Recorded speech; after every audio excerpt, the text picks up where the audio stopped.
खुलुमबाय रायजोफोर, दिनै फुंबिलिनि खौराङाव फिन खेबसेबाव बयखौ बरायनानै लाग्रोबाय। दासिमनि खौरांफोरा जाबाय। गिबि खौराङाव दङ, बे समाव नोंथांमोननि सिगाङाव फोरमायनो लादों गेदेमा रन्जन दैमारिनि खौरां। फिन आरोबाव गेदेमा रन्जन दैमारिनि मैयानि जानो गोनां हियारिंआ आबुं महर मोनफुङाखैसै। नाथाय मानो? गेदेमा रन्जन दैमारिनि आंगो बिनानाव अनजालि दैमारिया थांनाय सानखालि गावनि समाजारि बिजों फेसबुक पस्टआव फोरमायनाय बादिब्ला 29 जानुवारि खालारनि बादि फिन आरोबाव गेदेमा रन्जन दैमारिनि हियारिं दंमोन। नाथाय बेबो आबुं महर मोनफुङाखैसै। अनजालि दैमारिया ओरैबायदि बुंदों दि दिनै सुप्रिम कर्टआव आदा डिआर नाब्लामोननि हियारिं जानो गोनांमोन, नाथाय समनि आंखालाव आरोबाव गाबोनसिम फासयनाय जाबाय। अदेबानि दिनै बिथांनि फिन हियारिंआ जागोन। आसा खालामो इसोरनियाव बयबो जेन गेदेमा बिथांनि थाखाय आरज खालामो आरो बिथाङा जोंनि गेजेराव उदां जानानै फैनो हायो। आरोबाव डक्टर अनजालि दैमारिया बुंनाय बादिब्ला थांनाय 29 जानुवारिनि उनाव केसआ खननै हियारिंनि खाबु मोनदोंमोनब्लाबो CBI निफ्राय खननैयावबो सम बिनायलाय कर्टआ सम होयो, बेबायदिनो फासयबाय थायो। गाबोनबो जायो जाया बुंस' हाया होनना फोरमायो अनजालि दैमारिया। आसा खालामो गेदेमा रन्जन दैमारिनि थाखाय दिनै बयबो आरज खालामो। मख'नो गोनांदि मोनसे समाव बर' हारिनि अलखद समाव हारिनि रैखाथिनि थाखाय आलादा रायजो बड'लेण्डनि थाखाय आखायाव हाथियार लानानै सोमावसारबोनाय NDB आफाद गायसनबोनाय गेदेमा बिथाङा जोंनि गेजेराव माब्ला उदां अख्राङाव फैनो हागोन? बे बाथ्राखौ मख'नो गोनांदि बर'फोरनि थामथि गोरोबथा BTR गोरोबथा बादियै बारग' NDBफोरनि जेंना जोबथेसालियाव थानांनाय गासैबो सोद्रोमाफ्रा उदां जानायनि दफा दंमोन। BTCआव 5 बोसोर प्रमद बर'नि सोरखार खुंथाय समाव BTR एकर्ड बादियै माखासे बारग' NDBफोरा उदां अख्राङाव फैनो हादोंमोन। नाथाय जोंनि गेदेमा रन्जन दैमारिया जोबथेसालियावनो थानाङो। 2025 जोबनाय समाव रन्जन दैमारिनि मोनसे हियारिं जानो गोनांमोन, जेराव बेनि सोलाय बैथि बोसोर 2026 मायथाइनि 29 जानुवारि खालाराव सुप्रिम कर्टनि हियारिं दंमोन। नाथाय सम थोस्लाबैनि जाहोनाव आबुं महर मोनफुङाखैसै। आरोबाव 25 फेब्रुवारियाव जाफुङाखैसै। बेबादिनो दिनै जानो गोनां हियारिंआ जाहाथे आबुं महर मोनो बेखौनो आसा खालामनाय थाबाय। आरोबाव हाग्रामा महिलारि दैदेननाय सोरखार खुंथाय समावनो जेन गेदेमा बिथाङा जोंनि गेजेराव उदां अख्राङाव फैनो हायो बेखौनो आसा खालामनाय थाबावबाय। 2026 मायथाइनि आसाम बिधानसभा बिसायख'थिखौ नोजोर लाखिनानै BPF दोलोनि मोनसे गेदेरथार सुबुंगौमा रेलि आरो हाबाफारिया मैयानिफ्राय जागायबाय। मैया गसाइगावआव लाख BPF पार्टिखौ मोजां मोनगिरिफोरनि सुबुं थुबुर जानायखौ नुनो मोन्दों आरो सुबुंगौमायाव बाहागो लादों। BTCनि चिफ हाग्रामा महिलारिजों लोगोसे BTCनि गोबांथार EM, MCLA आरो गोबां दैदेनगिरिफ्रा बाहागो लादों। BTCनि मोन 15 बिधानसभा बिसायख'थिनि फिथाइ बादियै गासै BPFनि बिजाथिफोरखौ देरहाहोनानै दिसपुराव बाहागो लाहैहोगोन। बे बाथ्राखौ फोरमायदों रिन्जय बर' बिथाङा खौरांगिरिनि सिगाङाव ओरैबायदि फोरमायदों दि BTCआव हाग्रामा महिलारिनि दैदेननाय BPF दोलोआ सोरखार दाखांनायनि उनाव दिनै दिसपुर सोलो जात्राया गसाइगावआव दिनैनिफ्राय जागायजेनदों आरो जोङो बे खेबाव क'क्राझार एबा BTCखौ BPF हान्जाया सोरखार खुंनो हाबाय। रायजो राजाफोरनि अननायाव दिनै क'क्राझाराव एबा BTCआव BPF हान्जानि सोरखार सोलिगासिनो दङ। बे बाराव जोंनि थांखिया एसेम्ब्लियाव BTC ओनसोलनि मोन 15 सिटनिफ्राय मोन 15 MLAखौ दैथायहरनानै 4-5 मिनिस्टार लाबोनानै जोंनि BTC ओनसोलखौ जौगाखांहोनायानो जोंनि थांखि। बेफोर बाथ्राखौ रिन्जय बर' बिथाङा बुंदों। हाग्रामा महिलारिनि दैदेननाय BPF राजखान्थि हान्जाखौ रायजो राजाफ्रा मोजां मोनो आरो दिनैसिम 4 दान बारलांबाय जोंनि सोरखार दानाया आरो बे दान मोनब्रैयावनो जोंनि सोरखारा गोबां गेदेर आसनि स्किमफोरखौ रायजोनि सिगाङाव लाबोनानै होनो हाबाय। बिसायख'थिनि सिगां मोनबा गेरेन्टिनि खोथा बुंनाया दिनैनिफ्राय मावफुंजाबाय होनना बुङो रिन्जय बर'आ। BTCआव प्रमद बर'नि दैदेननाय UPPL सोरखार खुंथाय समाव PNRD बिफाननि BTCनि गुबुन BCDCआव सेक्रेटारि महरै साख्रि मोननाय लाइमोनफोरा दासिमबो दान बान्था एबा 6 दान बारलांनायनि उनावबो सेलारि मोनाखै, जेराव सेलारि मोनैनि थाखाय जानांदों हालाय-हाफाय आरो दान बान्था मोनैनि जेंनाजों मोगा-मोगि जानांदों। माब्ला मोनगोन दान बान्थाखौ? सोरखारा माब्ला होगोन? बेयो मोनसे गेदेर सोंथि जानानै फैदों। BCDCनि मावफारियाफोरा आरो हाग्रामा महिलारिनि सोरखारखौ होनो थाखाय खावलायदों, जेराव BCDCनि मावफारियाफोरनो बेयो मोनसे साननो गोनां आरो मोनसे गेदेर सोंथि। बे जेंनाखौ लानानै क'क्राझाराव खौरांगिरि मेल खुंदों। BCDCनि मावफारियाफोरा आरो हाग्रामा महिलारिनि दैदेननाय सोरखार खुंथायखौ होनो थाखाय खावलायदों सेलारिखौ, जेराव मैया खौरांगिरि मेल खुंनायनि गेजेरजों 6 दाननि सेलारिखौ होनो खावलायो आथिखालाव खुंबाय थानाय बिटिसि सोरखारखौ। मैया इजराइलाव हादोरनि गाहाय मन्त्रि नरेन्द्र मदिआ नेसेटआव बाहागो लानानै बिबुंथि होदों आरो बिथाङानो गिबिसिन भारतनि गाहाय मन्त्रि।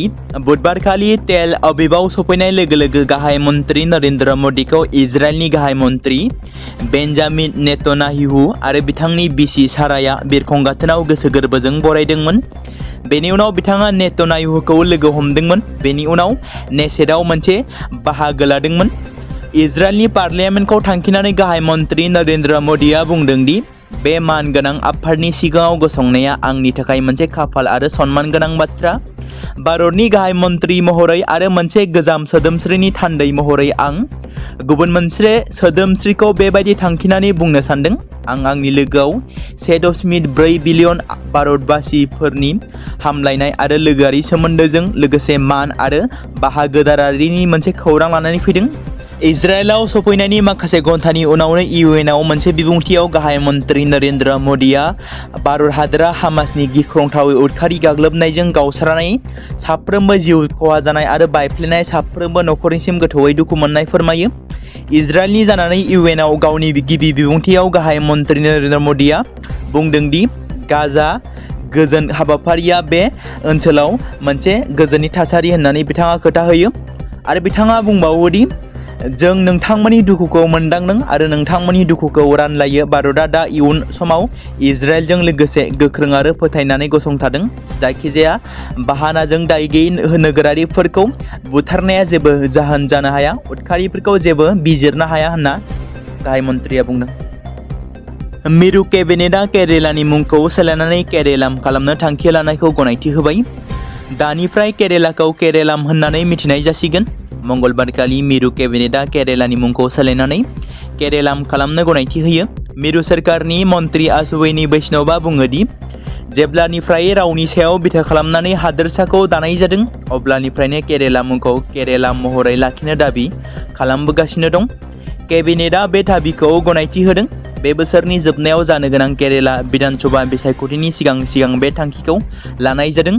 मख'नो गोनांदि 24 जुन 2024 आव केरेला लेजिस्लेटिभ एसेम्ब्लिया रायजोनि मुंखौ सोलायनो थाखाय बयनिबो गोरोबथाखौ गनायथि होदोंमोन।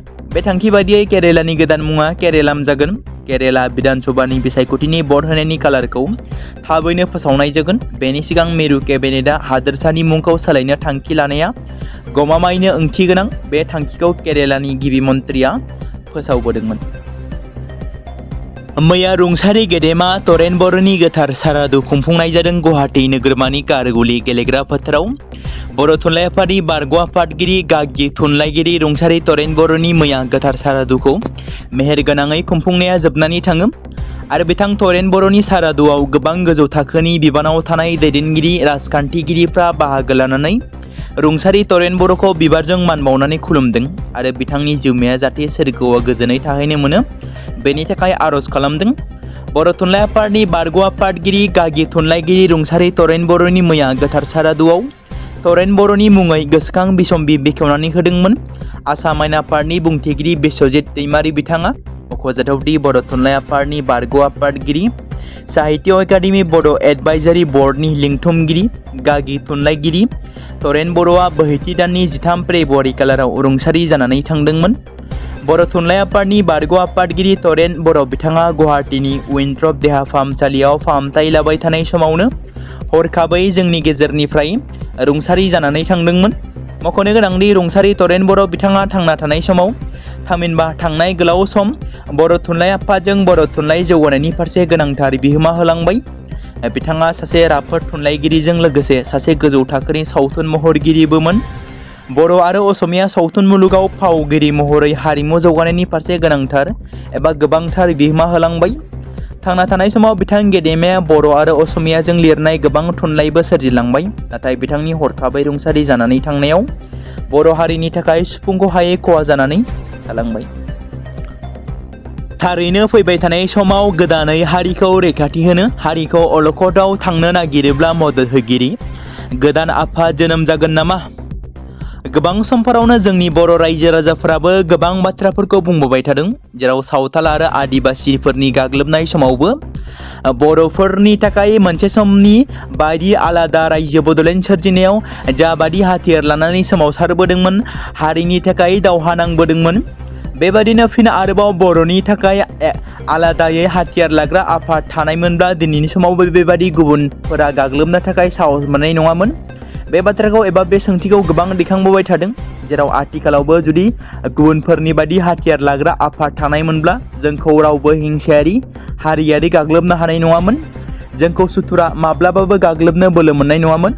जों मिथिगौ फिन आरोबाव रायजोआव गोदानै हाथियार लाग्रा आफादनि जोनोम जानायखौ, जेराव आलादा रायजोनि मुङाव डिमासा नेशनेल लिबारेशन टाइगार मुंनि बिगिरारि आफादा सोरखारखौ गोख्रों हुमखि होनाय मोनसे भिडिअ'आ समाजारि बिजोङाव गोसारदोंमोन आरो गोबां भाइरेल जादोंमोन आरो गोबां समाजारि बिजोङाव सावरायजानायखौ जों नुनो मोन्दोंमोन, जेराव खौरां डिमासाई मुंनि सासे सुबुं, जाय सुबुङा आफादनि गाहाय नेहाथारि महरै सिनायथि होदोंमोन, जेराव बिथाङा भिडिअ'नि गेजेरजों बुंदोंमोन दि DNLT थामहिनबा डिमासा नेशनेल लिबारेशन टाइगारा गोदान थांखिजों आफादखौ दाफामफिनदों, जायनि थांखिया हारिनि गेजेराव खौसेथिखौ गोख्रों खालामनाय आरो डिमासा हारिनि मोनथाय, सिनायथि आरो इयुनखौ रैखाथि होनाय। बे हानजाया संबिजिरनि 6थि फारिलाइनि दफा आर्टिकेल 244 नि सिङाव थानाय डिमा हासाव आरो सानजा सोनाब कार्बि आंलं जिल्लाफोराव डिमासा सुबुंफोरा रायजो जानानै दं, बिथांमोनखौ लाफानानै आलादा गावखुंथायारि रायजो दानो थाखाय दाबि खालामबोगासिनो दं। डिमासाई बिथाङा बुङो दि सोरखारा बिधानसभा बिसायख'थिनि सिगां गावखुंथायारि हादोरसा दाफुंनानै होनो खोथा होदोंमोन, नाथाय बे दाबिया दासिमबो आद्रा जानानै दं।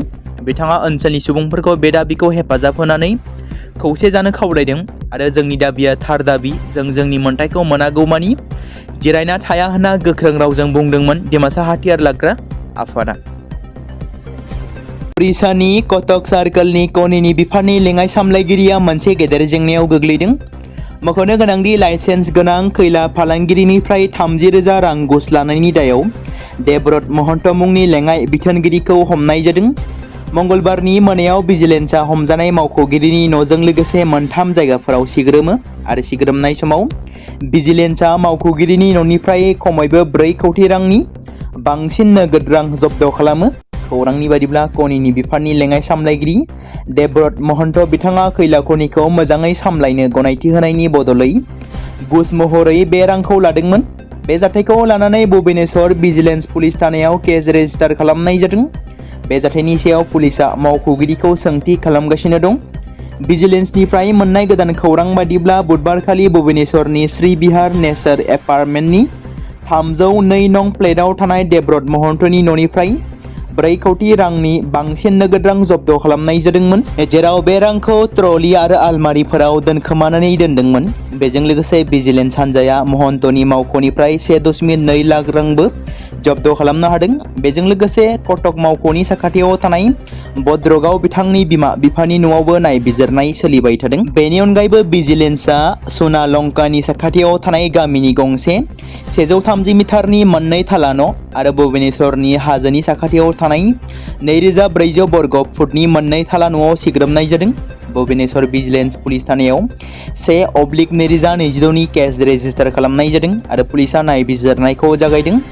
अपारेशनआ दासिमबो सोलिगासिनो दं। अपारेशननि उनावसो बिथांनि गासै सम्पथिफोरनि आबुं बेसेनखौ मावफुंनाय जागोन एबा मिथिनो मोनगोन होनना रिपर्टआव फोरमायदों। मोनसे दुखुनांथाव आरो इनाय जाथाय सोमजिदों। उड़िसा रायजोआव सासे प्रेगनेन्सि आइजोआ उन्दै खुदिया गथ'खौ मोननायनि उनाव लोगोआव लाङालासे गथ'खौ बुथारनाय जाथाय सोमजिदों। जाय जाथाया उड़िसा रायजोआव मोनसे जोबोद दुखुनांथाव आरो सोमोनांनाय थासारि लाबोदों।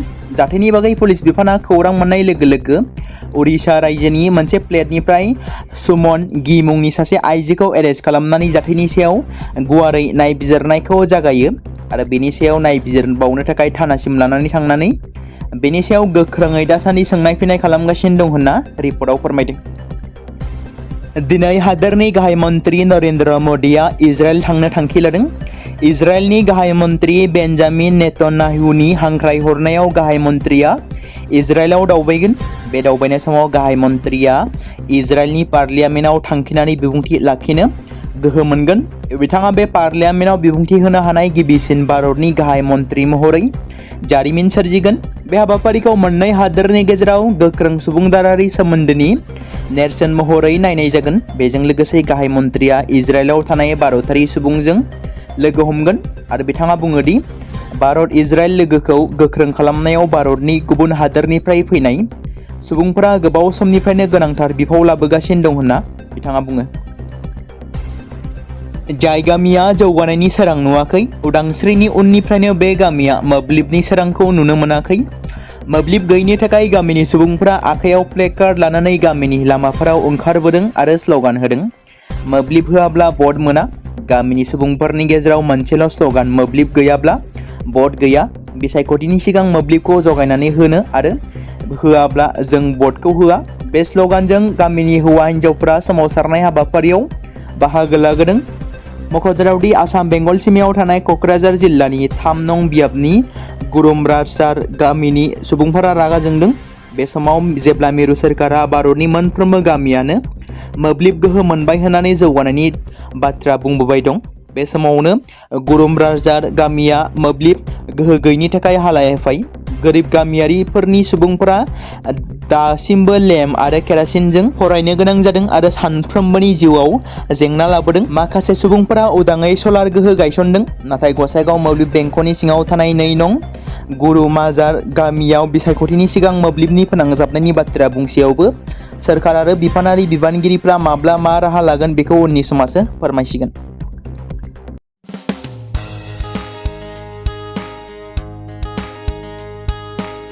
बे समाव मोनसे गोजोनथाव खौरां। बिटिसि हालामनि रायजो राजाफोरनि थाखाय मोनसे गोनां फोसावथाय। क'क्राझार जिल्लानि सिङाव थानाय बड'लेण्ड एकाडेमि सिनियर सेकेन्डारि स्कुला लानानै फैदों गोजोनथाव खौरां। बड'लेण्ड एकाडेमि सिनियर सेकेन्डारि स्कुला 2026 आरो 2027 सोलोंथाइ बोसोरनि थाखाय लानानै फैदों नार्सारिनिफ्राय लानानै थाखो 9 सिम फरायसा आरो फरायसुलिफोरनि गुनगोनां सोलोंथाइनि थाखाय खम बेसेनावनो गोदानै मुं थिसननायनि खाबुखौ होगासिनो दं।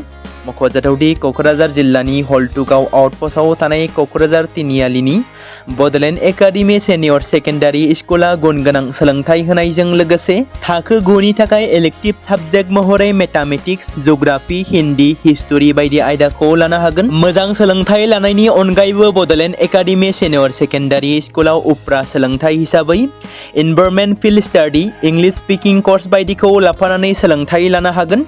बेनि अनगायैबो गोजान लामा हान्थिनानै फरायग्रा फरायसा फरायसुलिफोरनि थाखाय आलादायै मोजां हस्टेलाव थानानै फरायनो हानायनि खाबुफोर होनाय जादों। बेनि थाखाय नोंथांमोना आबुङै मिथिबावनो थाखाय एबा थोंजोङै फोनांजाब खालामहर 9101 488 399 जानबुं नम्बराव। बे समाव मोनसे गोनां फोसावथाय। बर' सावथुन नायनानै मोजां मोनग्रा गासै बर' रायजो राजाफोरनि गेजेराव लानानै फैदों मोनसे बर'नि OTT प्लेटफर्म गोनां, जाय प्लेटफर्मनि गेजेरजों नोंथांमोना बर'नि गोदान सावथुनफोरखौ नुनो मोनगोन। थांनाय माखासे बोसोर सिगां बर'नि गेजेराव लानानै फैनाय निउबो एप बायदिनो फिन आरोबाव लानानै फैदों बर' रायजो राजाफोरनि थाखाय। बे बाथ्राखौ मख'नाया गोनांदि 2025 मायथाइनि जानुवारि दानाव ओंखारनाय आंगो स्ट्रिम मुंनि मोनसे OTT प्लेटफर्म गोनां निउबो एपनि गेजेरजों नोंथांमोना गोबांथार बर'नि सावथुनफोर जेरै ट्रेजेडि, रमान्टिक, एक्सन आरो कमेडिजों बुंफबनाय सावथुनफोरखौ नुनो मोनगोन। जेरै सनानि नखर, थांखि गैयै समाज, अनसुला आफा, हिर', बिमा बायदि बाजै, अर, थैसाम, वान्टेड, संदान आरो रं नाम्बार बायदि सावथुनफोरा मख'जाथाव। बेफोर सावथुनफोरखौ नायनो थाखाय नोंथांमोना गिबियावनो आंगो स्ट्रिम एपखौ गाव गावनि मबाइलाव थानाय प्ले स्ट'रनिफ्राय डाउनल'ड खालामनानै लोगोसे इनस्टल खालामनानै गावनि मबाइल नाम्बारजों लगइन खालामनानै लाग्रोनांगोन। बेनि उनाव नोंथांमोना गोबांथार नुनो मोनै सावथुनफोरखौ गुगोल पे, फन पे आरो पेटिएमजों रं नाम्बार सावथुनखौ नायनो थाखाय 60 रां आरो संदान सावथुनखौ नायनो थाखाय 80 रां, वान्टेड सावथुनखौ नायनो थाखाय 60 रां, थैसाम सावथुनखौ नायनो थाखाय 60 रां बेबायदिनो गोबांथार नुनो मोनै सावथुनफोरखौ नायनो थाखाय सुबिदा खालामनानै होदों आंगो स्ट्रिम प्लेटफर्मा। फिन नोंथांमोननि गेजेराव फोरमायबावनो लादों बर' सावथुन नायनानै मोजां मोनग्रा गासै बर' रायजो राजाफोरनि गेजेराव लानानै फैदों मोनसे बर'नि OTT प्लेटफर्म गोनां, जाय प्लेटफर्मनि गेजेरजों नोंथांमोना बर'नि नुनो मोनै सावथुनफोर जेराव गोदान गोजाम सावथुनफोरखौ नुनो मोनगोन। बे बाथ्राखौ मख'नाया गोनांदि 2025 मायथाइनि जानुवारि दानाव दिहुनजानाय आंगो स्ट्रीम मुंनि मोनसे OTT प्लेटफर्म गोनां एपनि गेजेरजों नोंथांमोना गोबांथार बर'नि ट्रेजेडी, रमान्टिक, एक्शन आरो कमेडीजों बुंफबनाय सावथुनफोरखौ नुनो मोनगोन। जेरै रं नाम्बार, संदान, वान्टेड, थैसाम, अर, बिमा बायदि बाजै, हिर', अनसुला आफा, थांखि गैयि समाज, सनानि नखर बायदि बायदि सावथुनफ्रा मख'जाथाव। बेफोर सावथुनफोरखौ नायनो थाखाय नोंथांमोना गिबियावनो आंगो स्ट्रीम एपखौ गावनि मबाइलाव थाखानाय प्ले स्ट'रनिफ्राय इनस्टल खालामनानै गावनि मबाइल नाम्बारजों लगइन खालामखांनायनि उनाव नोंथांमोना गोबांथार नुनो मोननाय सावथुनफोरखौ गुगोल पे, फन पे आरो पेटिएमजों रं नाम्बार सावथुनखौ नायनो थाखाय 60 रां, संदान सावथुनखौ नायनो थाखाय 80 रां, वान्टेड सावथुनखौ नायनो थाखाय 60 रां, थैसाम सावथुनखौ नायनो थाखाय 60 रां, बेफोरबायदिनो अर सावथुनखौ नायनो थाखाय 60 रां पे खालामनांगोन। बेबायदिनो गोबांथार नुनो मोननाय बर' सावथुनफोरखौ नायनो थाखाय सुबिदा खालामनानै होदों आंगो स्ट्रीम प्लेटफर्मा।